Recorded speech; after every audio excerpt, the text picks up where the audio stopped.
Ką jums reikia žinoti apie jį? Pasižiūrim. Ką jūs turite žinoti apie jį?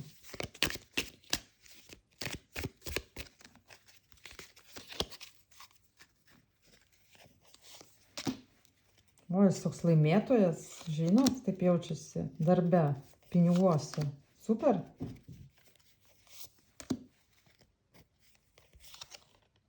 Nu, čia meilė labai didelė, bet jis prarado, tipo, kažką tai. Jūs, jeigu esat vandens ženklu, tai čia tikrai apie jūs. Mylima moteris, jausminga tokia, čia meilė, žiūrėkit, krikštynos. Ką jam reikia apie jį žinoti? Kad jisai su meilės žinia ateis, kad jisai myli jūs. Jisai iliuzijose kažkokiose. Čia kažkas pas jį staigiai pasikeitė arba pas jūs.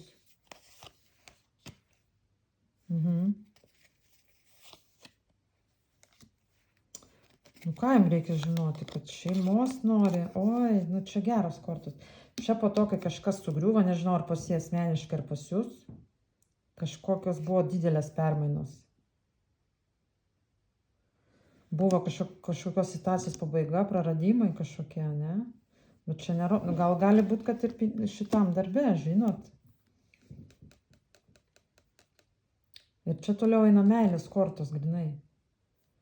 Nu ir čia rodo, kad šeima su juo, namus su juo.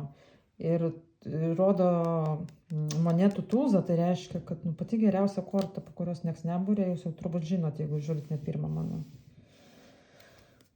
Čia nedaug kortų išėmė ir šitas tūzas iškrito, nu tai čia bendri namai, jūs finansinė prasme viskas puikiai klostysis, meilė didelė, irgi tūzas meilės.